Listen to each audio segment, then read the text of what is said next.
안녕하세요. 자연치유와 대체요법으로 사기암을 극복하고 있는 지혜와 성실입니다.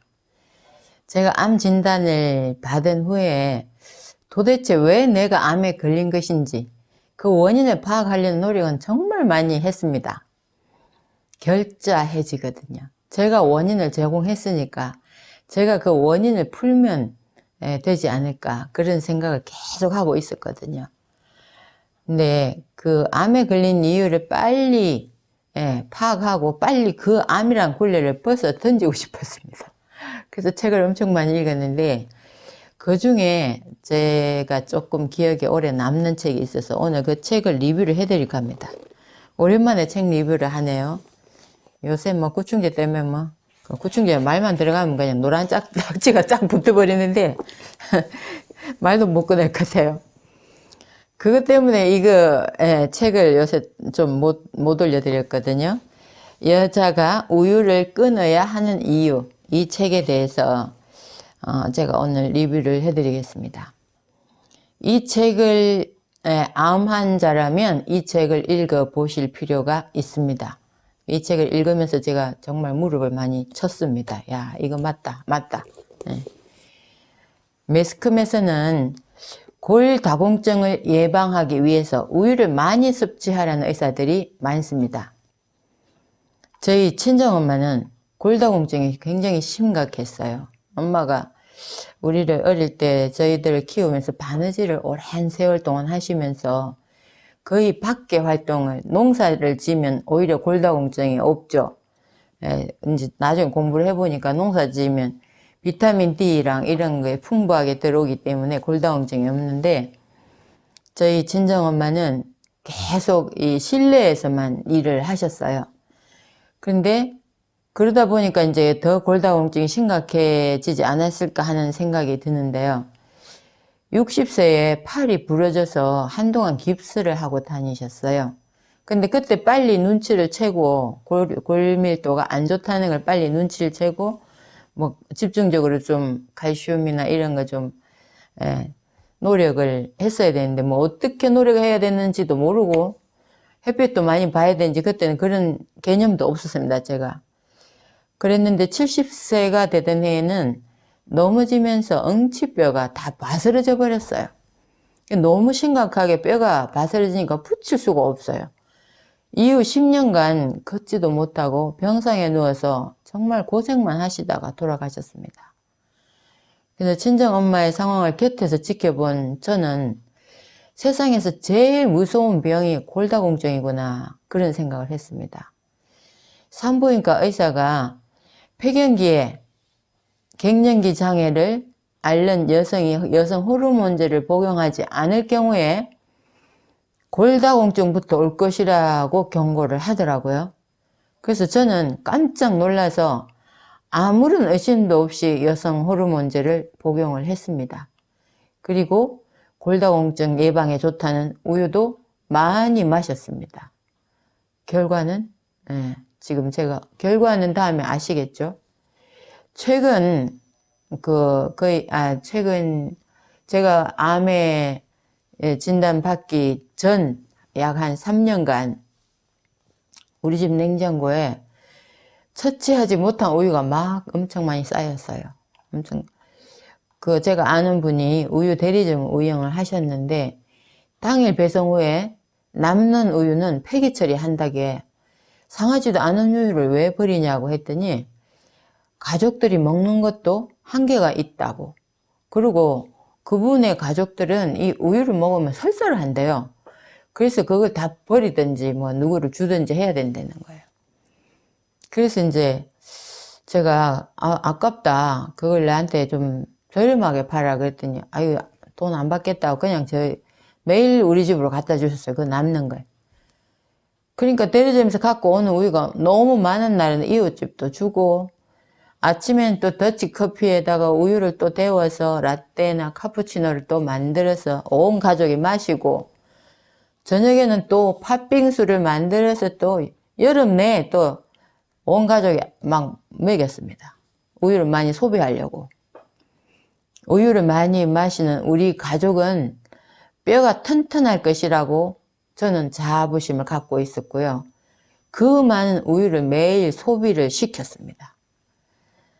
자, 여기에 보면 밑에 유방암과 난수암, 전립선암을 예방하고 치료하는 이야기라고 나와 있습니다. 이 책 내용이. 그러면 유방암, 난수암, 전립선암에 우유가 어떤 영향을 미치는지를 아실 수 있겠죠.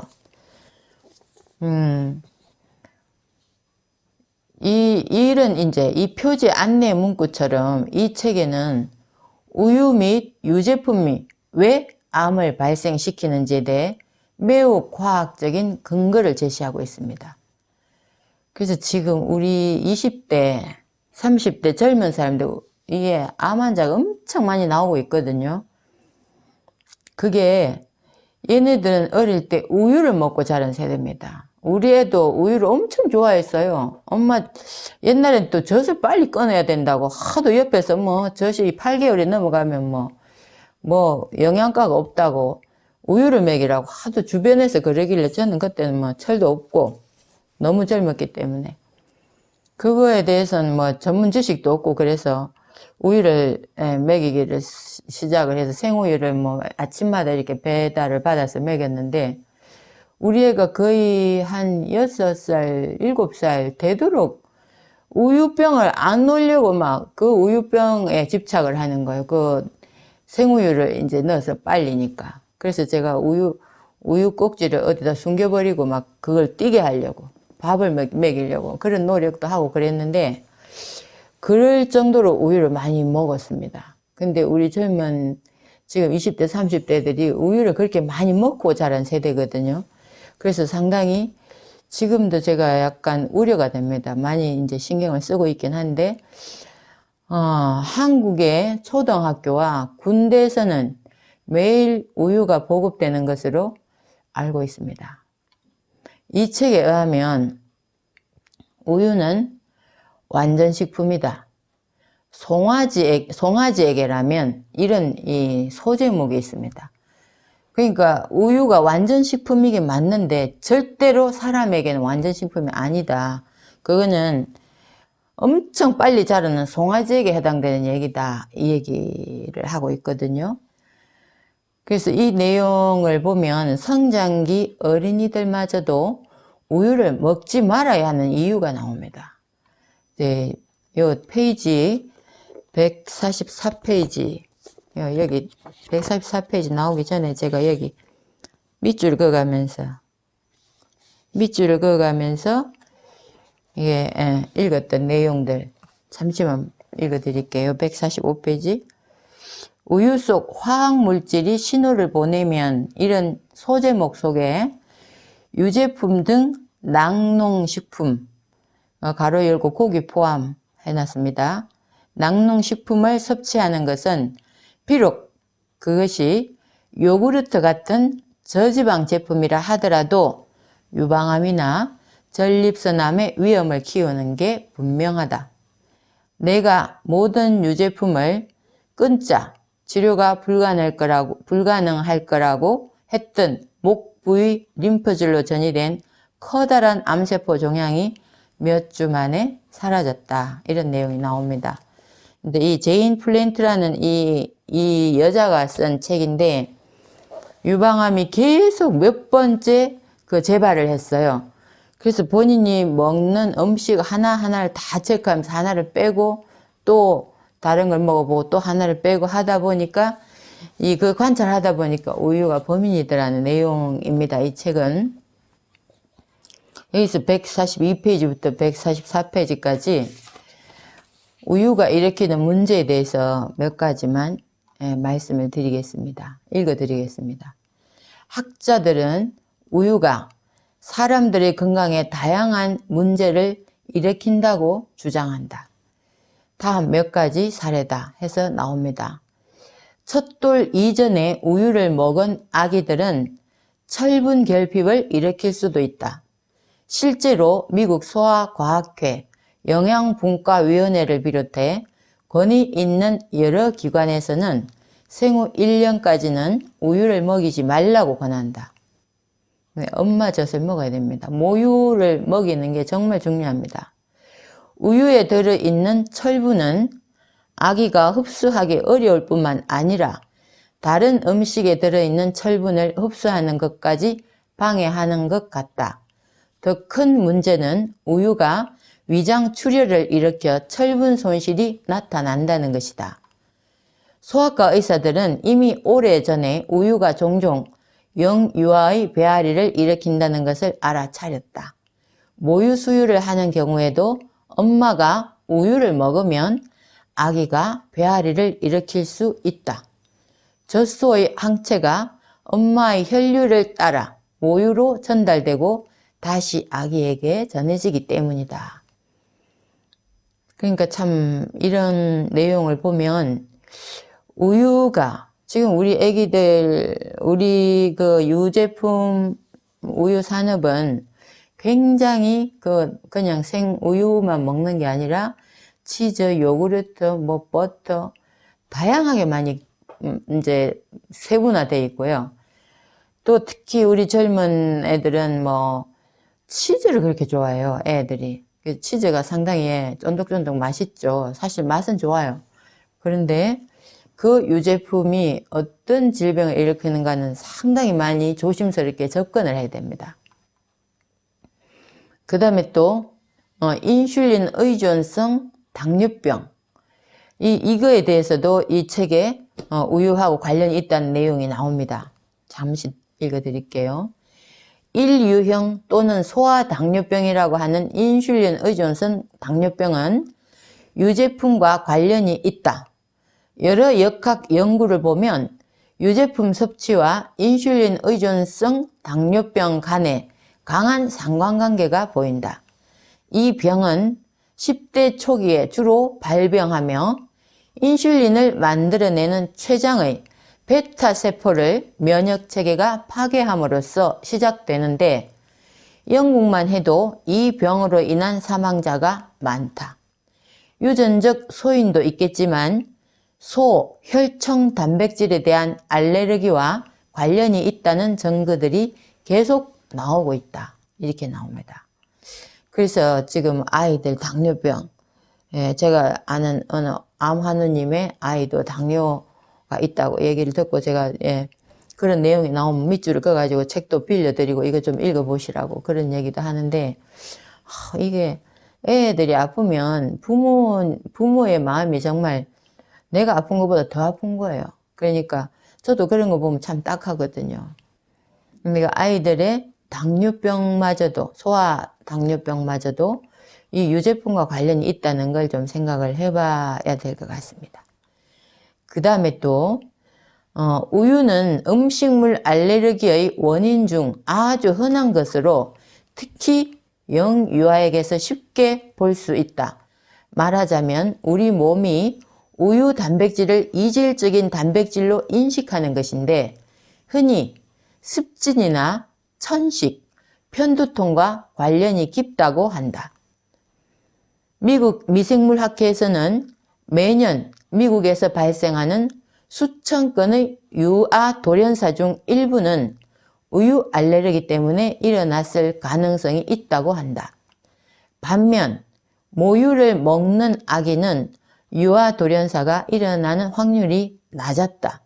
또한 유제품은 호흡기 질환이나 구내염, 피부 질환, 알레르기 등을 유발할 수도 있다. 전 세계 성인 인구의 70% 이상이 유당 소화 능력이 없다. 이런 이유로 영양학자들은 성인이 유당을 소화하지 못하는 것은 결핍이 아니라 정상 상태라고 본다.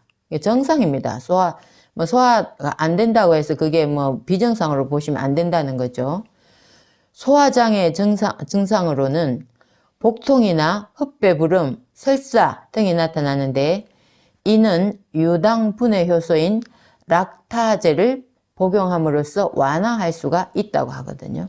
그러니까 유당 분해 효소가 그만큼 적다는 거죠. 유당 불내증은 자연의 조기 경보 시스템인지도 모릅니다. 자연은 우리에게 맞지 않는 음식을 먹지 말라고 계속해서 이야기하고 있다는 겁니다. 그 다음 왜 우유가 지금 현재 왜 나오는 우유가 옛날에 나왔던 우유하고는 차이가 있는지에 대해서 말씀을 드릴게요. 집약농업으로, 그러니까 집약농업이란 조그만 데서 많은 소출을 내는 걸 집약농업이라고 하거든요. 규모는 작지만 소출이 많아지게 하는 것. 집약농업으로 점점 더 적은 소로 더 많은 우유를 생산하게 하는 비자연적인 방식이 강제되고 있다. 미국의 예를 들면 소 1두당 우유 산출량은 해마다 1.5에서 2%씩 꾸준히 증가하고 있다. 암소의 임신 원령이 점점 더 어려지고 점점 더 어린 암소에게 임신을 시키는 거예요. 출산 간격은 최소한으로 짧아졌다. 송아지는 어미로부터 격리되고, 송아지는 젖소를 먹어야 되는데 엄마로부터 격리되고, 젖소는 더욱 집중적으로 과거 어느 때보다 오랜 기간 착유된다. 그리고는 결국 도살된다. 고도로 인공적이고 강압적인 이 같은 환경 때문에 유방염이나 젖통이 생기는 감염이 증가한다. 그게 이걸 먹으면 유방염이나 젖통이 생긴다고 합니다. 젖통증. 그 결과 우유에 고름, 이게 우유 속에 고름이 있다는데 그게 뭐 하얘니까 안 보이죠. 우리 눈에는. 까마면 고름이 까만색이라면 눈에 금방 보이겠지만 이거 백혈구가 고름이거든요. 이게 들어가게 되는데 유럽연합에서조차 사람이 먹는 우유에 대해 백혈구를 밀리리터당 40만 개까지 법적으로 허용하고 있습니다. 이는 우유 1차숟가락에 1티스푼에 200만 개 정도 되는 양입니다. 이 고름의 양이. 그런데 백혈구가 증가하면 우유의 가치가 떨어지기 때문에 낙농가에서는 또 어떻게 그걸 고름이 안 나오게 하려다 보니까 항생제를 투여하는 거예요. 그 소에다가 항생제를 맞히는 거예요, 주사를. 미국 식품의약청에서 14개 도시에서 채취한 우유 샘플 70개를 조사한 적이 있는데 그중 51%에서 항생제와 다른 약재들이 발견되었다고 합니다. 그러니까 이 항생제가 우유 속에서 또 항생제가 나오는 거예요.